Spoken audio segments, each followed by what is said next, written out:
late Elizabethan era, a drug first smoked by Indigenous Americans and then produced by enslaved peoples and servants came to find a place in gentlemanly drinking culture. One could drink wine from a vessel that featured a drunken baby god, Bacchus, straddling a dolphin and carrying a crystal pineapple in his arms, while also celebrating, as John Beaumont did in 1602, how the English would triumph over Virginia and the newfound land in the far countries where tobacco grows. It's this relationship between intoxication, sociability, and conquest that I'd like to explore today. As scholars have established, tobacco became widely consumed across social groups in England by the 1630s, quickly becoming embedded alongside alcohol within social and political economies and rituals of belonging. The wide and escalating appeal of tobacco in England can, I think, make us lose sight of the particular ways in which tobacco came to be integrated within different social groups and why. We see tobacco as a domestic product, appearing in women's recipe books or in the city comedies of Ben Jonson and Thomas Dekker, but we are less inclined to associate consumption with the Indigenous peoples, practices, and knowledge that made the presence of tobacco in Europe possible in the first place. So using urban masculine sociability as a case study, I'd like to explore this connection between colonialism and sociability by exploring the presence of Bacchus and tobacco in wit poetry and social performance.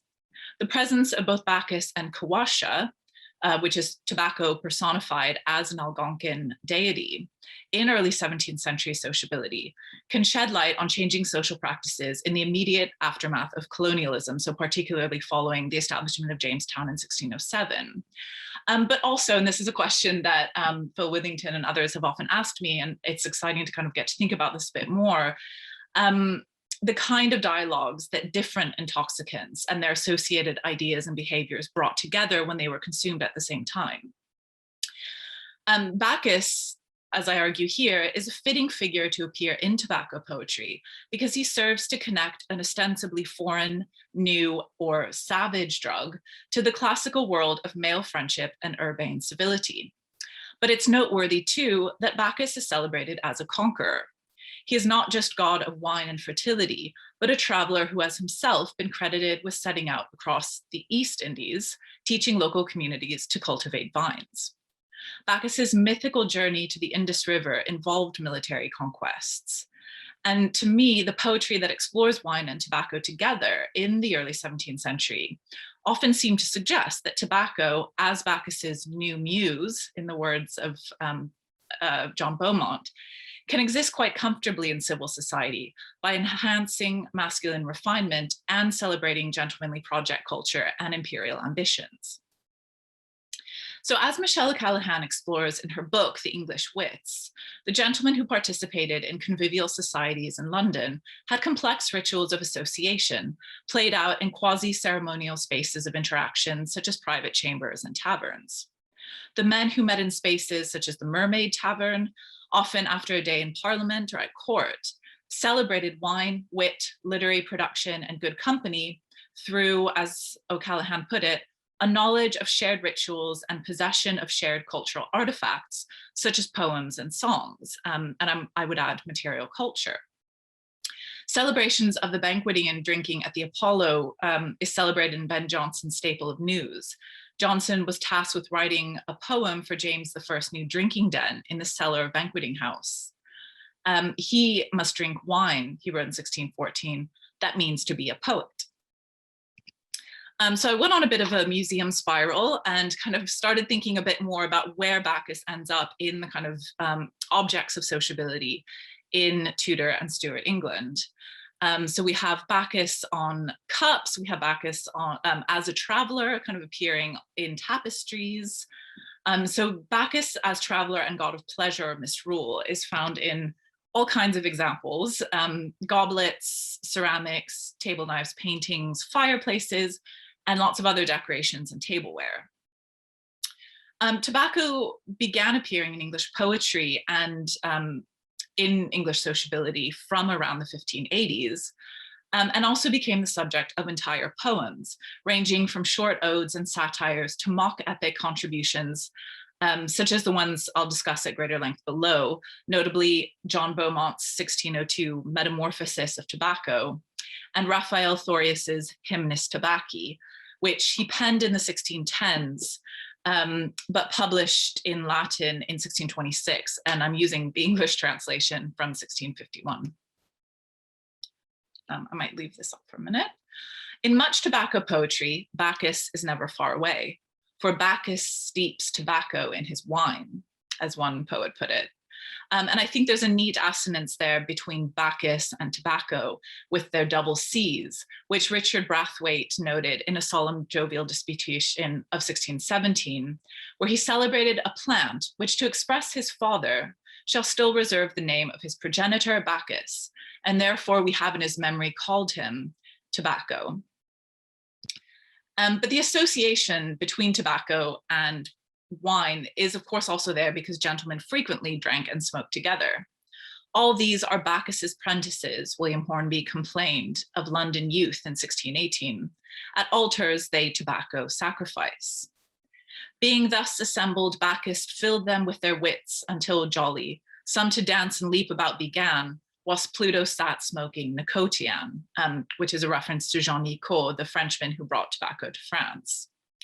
And many of the gentlemen, such as Walter Raleigh, Richard Martin, and Thomas Rowe, who met at the Mermaid and other taverns, were heavily involved with the Virginia Company.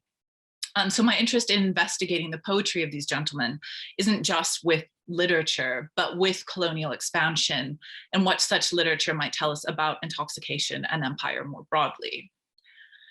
So here is Kawasha, a Native American, specifically Algonquin deity. Kawasha appeared in Thomas Harriot's A Brief and True Report of the Newfoundland of Virginia in 1588 and again in 1590, where he was described as being an important spirit in the Algonquin mediation between earthly and spiritual realms. So Harriot wrote that the people of this country have an idol, which they call Kawasha.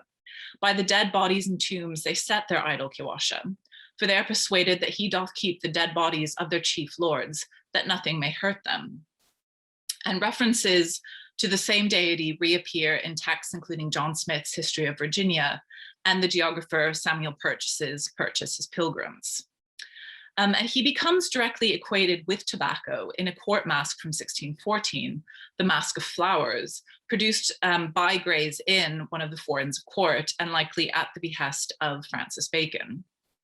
The stage directions describe two temples on opposite end of the stage, one to Silenus, another to Kawasha. Kawasha enters, borne upon two Indian shoulders, attired like Floridians, while Silenus is an old man attired in crimson, with a gray beard. Kawasha's appearance is directly related to the Americas. So the stage directions note that his body and legs are of olive color, and in his hand an Indian bow and arrow. And so throughout the masque, there's a kind of spirited kind of contest between these two figures. And Kawasha is specifically associated with roaring boys and with the kind of rowdy young Londoners. Although Silenus is not explicitly depicted as a conqueror in the masque, I do see the dismissal of Algonquin belief systems as a declaration of colonial supremacy. Although Kawasha was known to appear in the spiritual practices of the Algonquin Chesapeake as a guardian against the dead, he has become in this masque equated with London's unruly roaring boys and the drinking cultures of the young metropolitan elite. Elsewhere, the elements of conquest are more clear. In poems such as Beaumont's Metamorphosis of Tobacco and the physician Raphael Thorius's Hymnis Tabacci, Bacchus's association with tobacco points us to the kind of plantation intervention that gentlemen celebrated in their states of intoxication. Invoking Bacchus creates a connection between the old classical world of symposia and conviviality with new possibilities of colonial projection. So Bacchus, Beaumont wrote, was patron of delight, governed tigers with his princely might, conquered all the nations of the earth, because he tamed their savage minds with mirth. Beaumont recast history as a slow progression towards a revelation of tobacco's divine properties. Bacchus could not be a conqueror until great tobacco pleased to show her powers, as now she doth in this blessed age of ours, blessed age wherein the Indian sun hath shined. So it's tobacco that fuels conquest, but tobacco doesn't just reveal herself from nowhere. It's the actions of the English travelers and conquerors who kind of bring this revelation about. So it's colonialism that allows this plant to become known, so that the English, in Beaumont's words, by spreading the colors of our English rose in far countries where tobacco grows, can tame the savage nations of the West. So Thoreus's lengthy poem is even more explicit. Thou shalt here see the invention of tobacco ascribed to Bacchus, Thoreus writes, as he spins a preposterous tale of Bacchus and his league of merrymakers traveling to the Indies to, as he puts it, civilize a group of cannibals. So it's conquest through civility. Bacchus cheers them, whom cannot Bacchus cheer. So tempered with a sweetness he doth bear his awful majesty, they that grow glad by such a band to be vanished. The wine grows busy, and betwixt each cup they their pipe strike up. They do admire the native herb, but yet grieve they no sooner knew the use of it. So in contrast to Beaumont's nymph, Thoreus's tobacco is masculine. Tobacco, king of plants, I well may call. In addition to tobacco becoming part of the means through which Bacchus ostensibly kind of civilizes indigenous groups, basically by teaching them to smoke their own commodities, tobacco assists conquest because it tempers the unfettered bacchanal that drunkenness might fuel and actually serves to restore reason. So Thoreus continues, who hath no sooner sacrificed unto his pettish memory a grain or two of the generous plant, but he could straightways find all his lost figures in his scattered mind. His renegade words too, which were lately fled and hid in some dark corner of his head, he apprendeth now, as if a torch were lighted up in favor of his search, and to the wandering people doth dispense the ample treasures of his eloquence. And this ability to retain eloquence in the midst of conquest is often vocalized as a prime concern for English authorities in the unstable beginnings of colonial expansion. So the more I study this poem, the more it appears to be a direct riff off Bacchus's mythological conquest of India. Rather than Bacchus traveling across the East Indies, teaching people to plant vines, the poem is about Bacchus traveling to the West Indies, teaching Native Americans to smoke, quote, in civil fashion. Say muses how the Indians conquered were, book 2 begins. What trophies great god Bacchus raised there. How that fierce nation was with pleasing awe, softened to the observation of the law. How we their bloody banquets changed and made of the destroying sword a saving spade. So rather than losing oneself in strange or unfamiliar contexts, there's a sense here of translatio and peri, of English civility moving gradually westward. Bacchus on closer inspection isn't just an empty trope, but rather a good poster boy for masculine conviviality because he's a traveler and a conqueror. He also brings prosperity, fertility, and agriculture, all the things that planters and colonists celebrated when they imagined English civility taking hold in the so-called wilderness spaces of the Americas. Our manners are not steeped in blood, but wine. So this is specifically related to colonialism at the end of the poem, when Thoreus writes that for now thou hast an ample treasure got, which to the planter large revenue brings, to merchants' chests and the custom house of kings.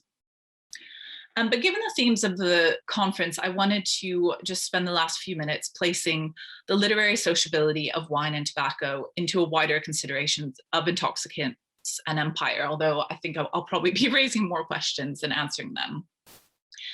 The performative element of civility and the metropolitan literary world that many gentlemen colonizers came from is significant for understanding English plantation spaces.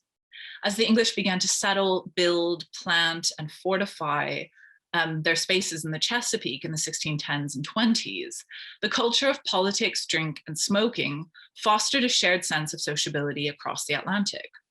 Letters and verses exchanged between Londoners and colonists evoked the shared world of the civil projector, one bolstered by intoxicants and the idea of power and social status expressed in the way that these gentlemen share these verses in their social spaces.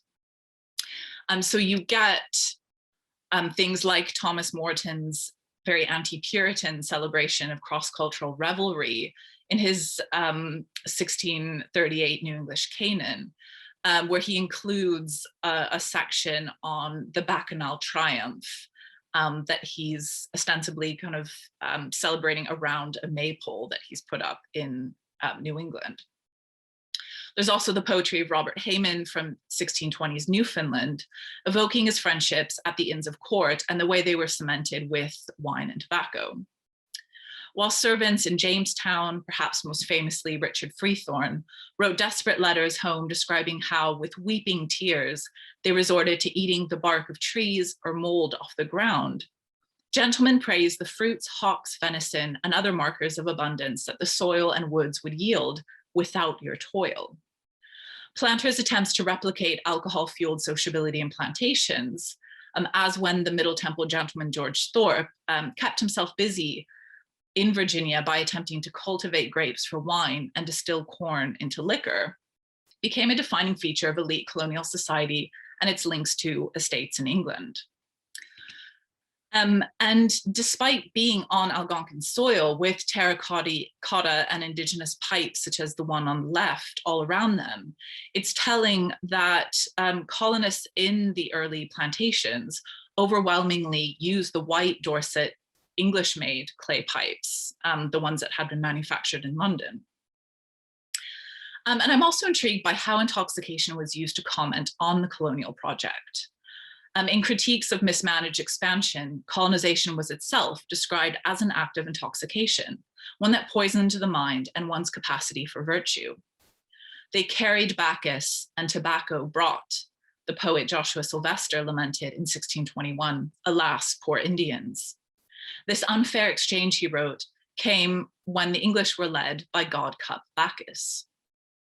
In his 1630 An Encouragement to Colonies, William Alexander, though not averse to colonial expansion, wrote of greed intoxicating the minds of idle or lusty conquerors and merchants.